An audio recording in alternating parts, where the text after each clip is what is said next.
Hello and welcome to the Jocelyn Moore Show.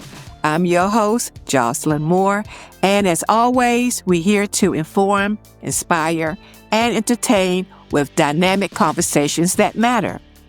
Today, we're diving into a discussion on living your life like it's golden. Is it possible for someone to discover new passions in retirement that brings them significant happiness? Oh yes, it is very possible. We will be exploring how retirement can begin a new chapter in your life. Joining me today is Dr. Kathi Muhammad, a post-retiree who holds an honorary degree in humane letters. She's a full-time actor, CEO, founder of a nonprofit organization, and author.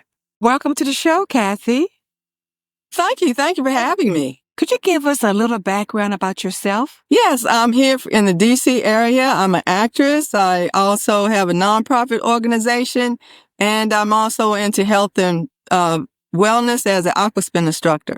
Oh, that's great. Okay. What field was your degree awarded in?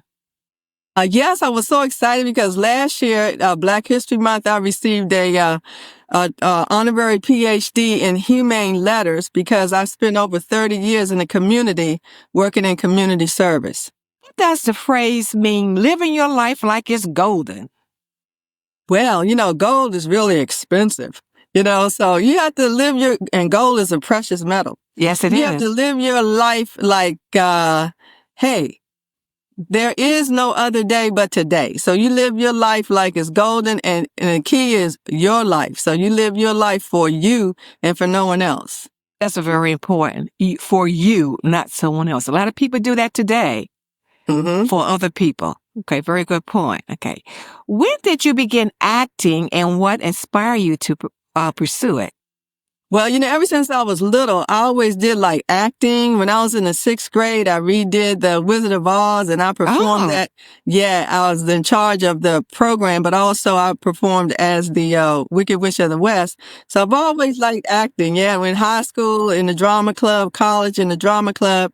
And when I was in college, I wanted to get a degree in fine arts. But my parents said, nope, you get a degree in something that's going to pay those bills. So I didn't get it in fine arts. So after I retired, I said, hey, this is what I want to do. So in 2017, I did the research. I got a talent agent.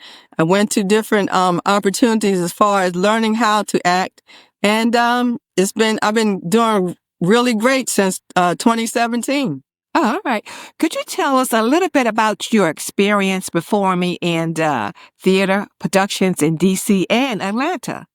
Oh, yes. I was so excited to be part of four ensemble group called, the name of the play was When Boys Exhale. And it was really exciting. That was my very first time working in theater.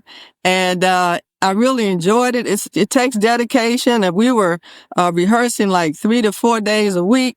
And then we took it on the road. Well, we had it here in D.C. in 2020, and then we had the COVID. So then in 2022, once things got better, we took it to Atlanta, sold out crowd, same play, When Boys Exhale. And it was a very moving experience. What's it feeling like performing in front of a live audience? Because the people are right there in front of you. Yeah, it feels excellent. You get a lot of energy from the crowd. When you're on stage, you can kind of feel the energy when the people are making statements as opposed to film, it's like, ooh, what? And it just makes a difference in your performance. Of all the characters you play as an actor, which one did you find to be the most enjoyable to play, and which one was the most challenging to play?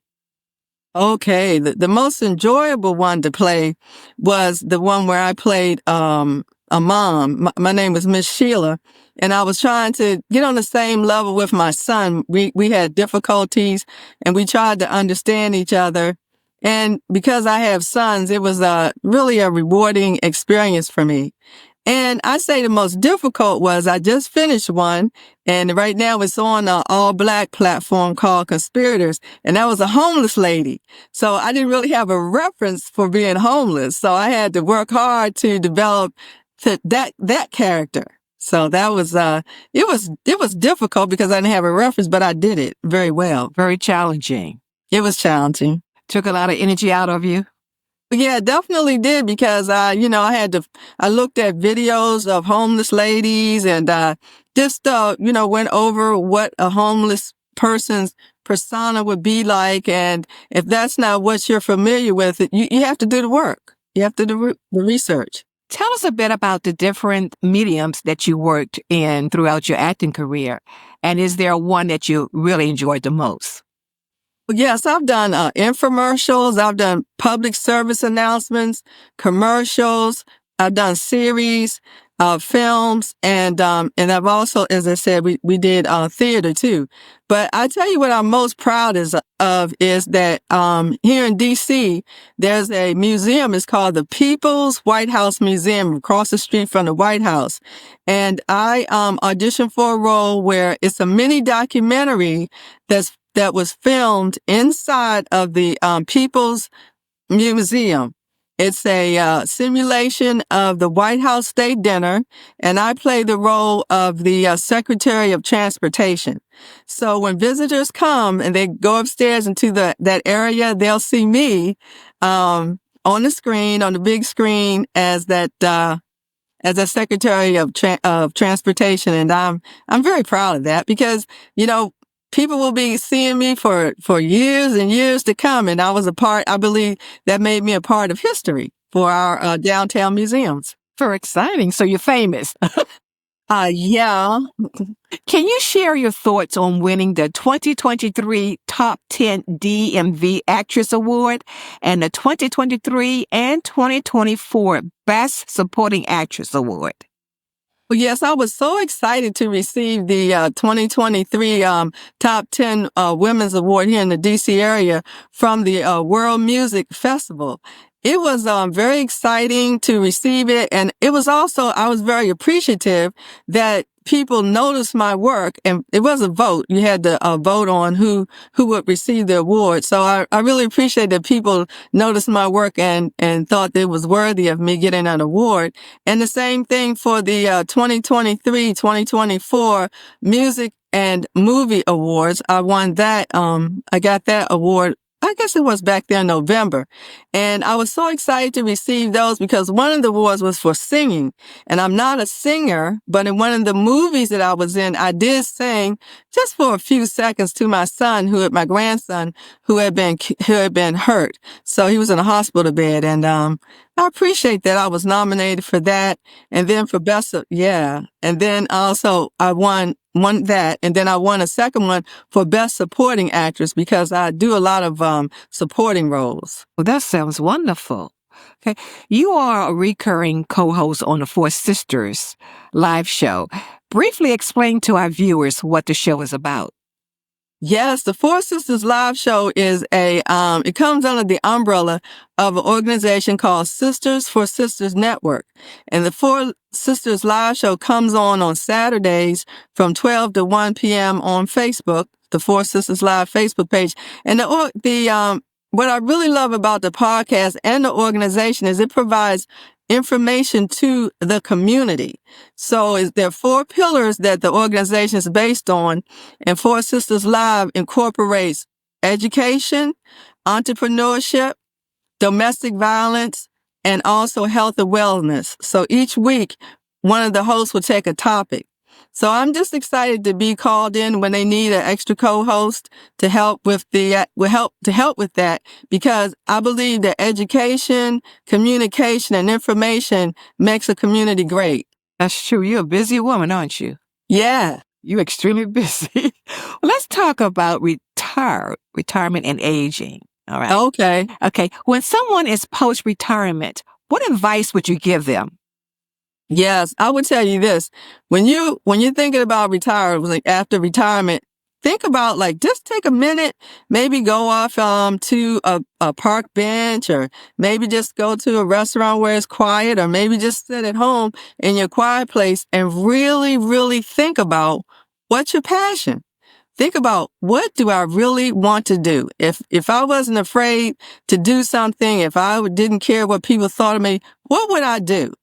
And I think that you just have to figure out what's your passion. Oh, and also what makes you happy.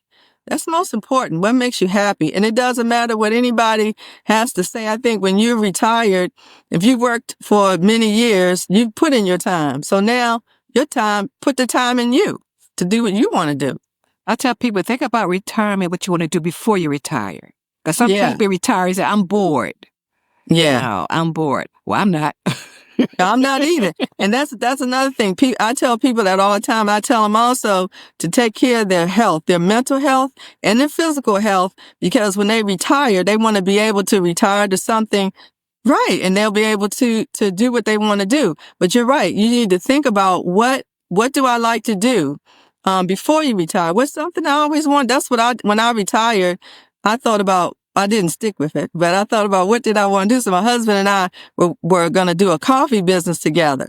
So that's something we had planned to do, but I changed that. But Well, yeah, you're doing many things.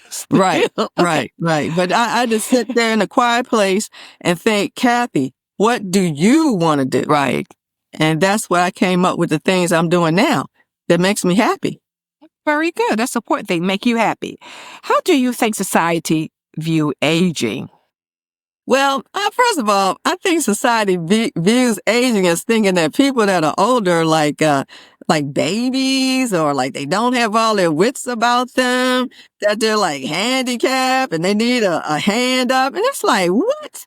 No way. It's too many vibrant, seniors out here having a good time. Lunches, meetings, they're vibrant, they're doing fun stuff. And I just think, I really do feel that the media portrays, seniors or people that are aging as like they don't know anything to do unless somebody tells them what to do. I think that's something that I really work forward to as far as in the acting. I only take roles that I feel that are dignified, that roles that enhance me and also enhance people that are older. And I'm not going to take any roles that diminish us. Let me ask you this question. During your busy life, how did you find the time to start your nonprofit or organization? Talk about that. So busy. Yeah. The reason that I started my nonprofit was because I thought about, once I retired, how can I give back? I always want to give back to the community. And I spent my life, since I was young, always, volunteering in the community and, helping people with, learning how to read and different things like that. So I wanted to start a nonprofit for women because I find that women don't talk to each other. They don't really have too much to say to each other. And I find that when we do talk to each other, we find out that we have similar challenges. Right. And also solutions to some of the challenges that we have because the women have been there and done that. So that was my thought. It's called Serving Women Across Generations. And it's open to women of all ages, races, and religions. And our mission is to have people learn from other people's challenges and also to share how we can make each other better. And over the years, I've done seminars on dementia. I do something once a year, seminars on dementia. And I did one seminar on women that were under 35, lady bosses, because that way, the younger women have things to teach the older women too. That's true. And just, I did a panel discussion of a woman that came out of, sex trafficking, and she became successful having her own business, and a fashion designer who at one point had drugs in her life. So women who overcame. And of course, in that meeting that I had, there were women that asked a lot of questions and that were very happy to get that information. And also something that's very important to all of us in these days and times is mental health. I did a seminar on mental health, and at that time, you'd be surprised how many other women had that situation in their family with a family member. And by having that seminar and having resources, people were able to get resources. They were able to talk to others, and they didn't feel alone. The goal is not to feel alone. That's true. We always need someone. We need that support.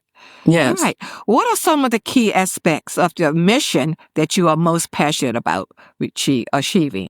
But yeah, the key aspects that I want to achieve is serving women across generations is to have women come together and help each other. That's one of my key things. And to also have women to understand that we're like a community, and when we work together, we can help each other. Those are my two mains that I'm very passionate about. But do you accept donations? If so, what are the best ways to contribute to your organization? Yes, they may donate to Kathi, Kathi swag, SWAG. That's on Cash App. Or they may Zelle me at 301-455-7478. Before we wrap up, do you have any final thoughts or words you would like to share with our viewers? Gosh, it went by so quickly. But yeah, I was like, what's already, girl? I want to talk some more. But yeah, what I just like to share with the audience is that do what makes you happy, and also keep people in your circle that support you. If you find people in your circle that are toxic or have negative things to say about you or not willing to support your dream, these are the people that you have to say, nice to meet you, but you're not going to be really, you're not somebody that I want to spend my time with. And I just think you need to keep my mantra is faith, family, and friends. Are you working on any projects that we can look forward to? Yes, right now I'm working on, as I just told you, I finished The Conspirators. That's on All Black streaming on Thursday nights, but you can binge watch it. So it started in January, and my episode was on last Thursday. And I've just finished that. So I'll be going to a movie premiere in March 9th for a movie that I just finished called Fair Rain. So I'm excited about that. And then coming up in April, another movie that I did called Distractions. And probably later in April, we have another movie that I did, and it's called Trustworthy Distinctions. So those are the movies that I've done. So currently I am studying for another movie that should be coming out soon, but I'm not coming up, but coming up as far as shooting. But I don't have the title of that yet. Retirement has not slowed you down, has it? No, retirement's made me even better. Well, how can the viewers follow you? Oh, yes. Please follow me at Kathi Muhammad. And so it's Kathi, and then it's Muhammad. That's on Facebook. And then on Instagram is IAM, Kathi, Kathi, Muhammad, Muhammad. And also I was going to say, you all can go to it's a site called IMDb. And you just put in Kathi Muhammad, and then you can see all the work that I've done and see some of the examples of some clips from some of the things that I've done as well. I'd like to say thank you again for coming on the show and sharing with us your exciting ways of your retirement. And you see that you're not too old. You can always do something.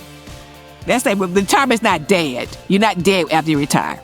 Oh no! I call retirement refirement. Hey, you're fired up.